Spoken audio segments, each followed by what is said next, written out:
Help keep Kinks and Beats Daily ad-free and receive bonus content early with a contribution of 20 cents per episode. Visit herohabit.com/shop for more information. Welcome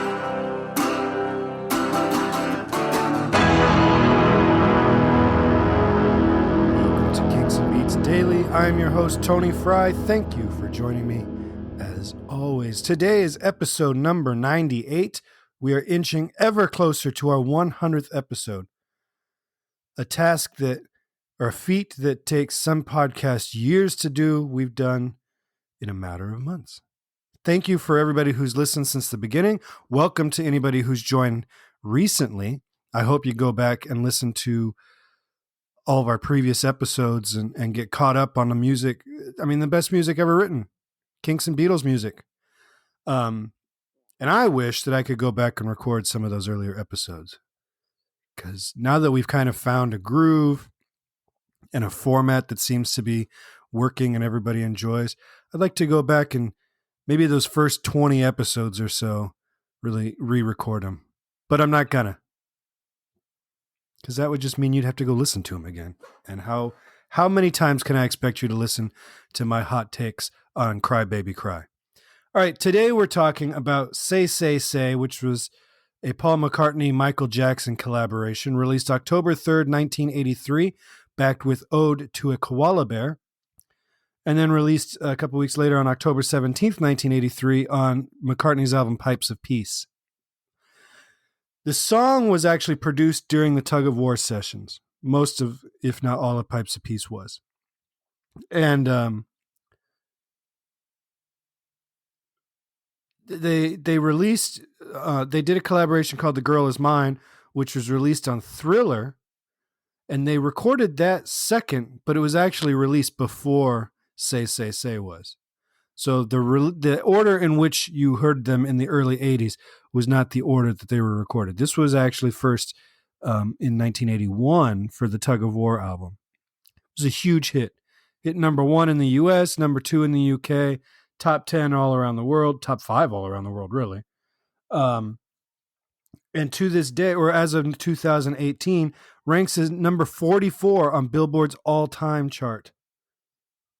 That's a big selling record to still be ranking there 30 years later, 35 years later. Huge song. I don't have a lot to say about it. I actually kind of like this song.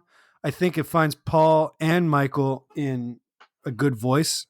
You know, singing wise, their voices are in top shape.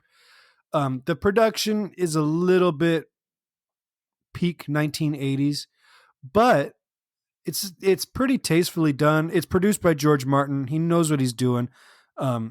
Even if he wasn't the hippest guy in the room when it came to recording a 1983 Motown style single, dude knew what he was doing in the recording booth. And so it's a nice recording audio wise, and there's a lot going on.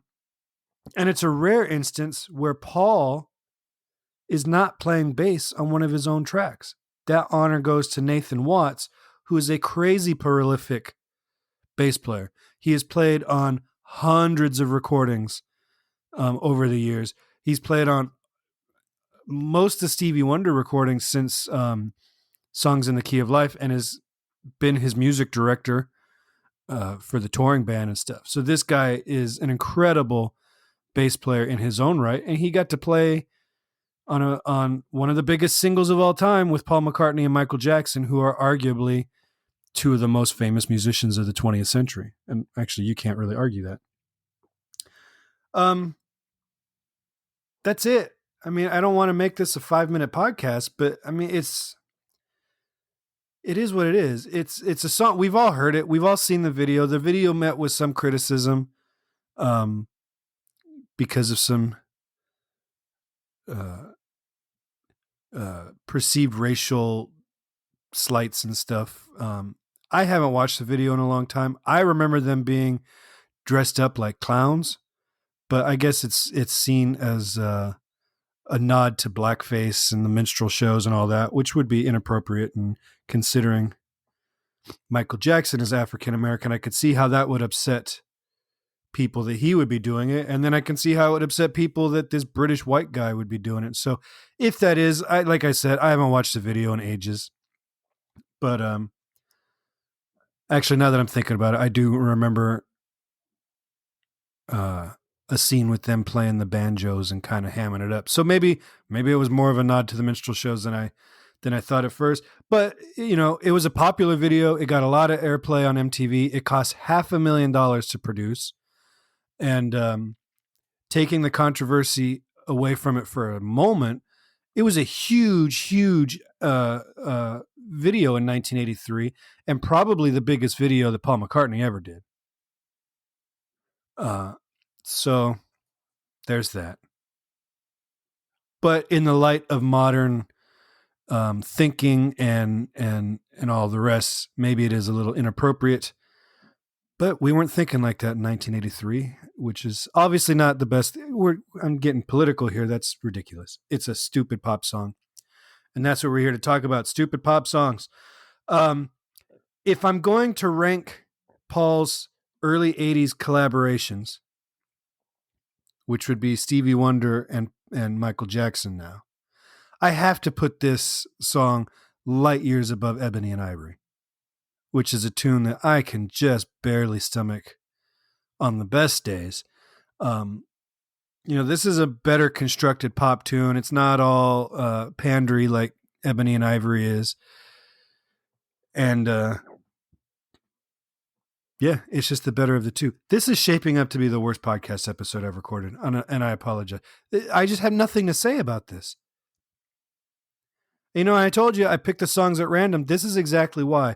Because if I didn't pick it at random, this song would be 5 years into the podcast when I'm just scraping together leftovers, and the last 50 episodes would just be me stammering, going, I don't know what to say about this. I have almost no opinion of Say, Say, Say at all. I don't particularly care for the Pipes of Peace album, so I never listen to that album, and I almost never listen to this song. There is an extended edit that you can find that is 7 minutes long. As one would expect, that's a bit much. You've been listening to this podcast for about 7 minutes, the few of you that are remaining, and I can't imagine that you would want me to double this. So with that, I'm saying that's Say, Say, Say. Go check it out if you don't know what I'm talking about. But it is what it is. It's radio pop fluff that just happened to be catchy and have two of the biggest stars of all time on it. All right. Join me tomorrow when we're talking about a song that I actually do have an opinion on. All right. Remember, swing by iTunes, and this episode notwithstanding, give me a 5-star rating and review. We're trying to get to the top 10 in our category on iTunes by episode 100, and you can help us do that with that rating. And then if you share a link to our podcast or some kind words on your social media, make sure to tag @HeroHabit on those posts so that you can be entered to win a cool Kinks and Beatles prize package. All right, I will talk to you guys tomorrow. Say, say, say.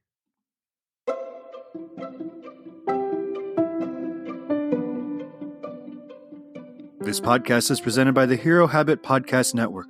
Swing by HeroHabit.com today to comment on this episode and poke around our growing database of sports and pop culture news, reviews, and collectibles. HeroHabit.com. Collect your heroes.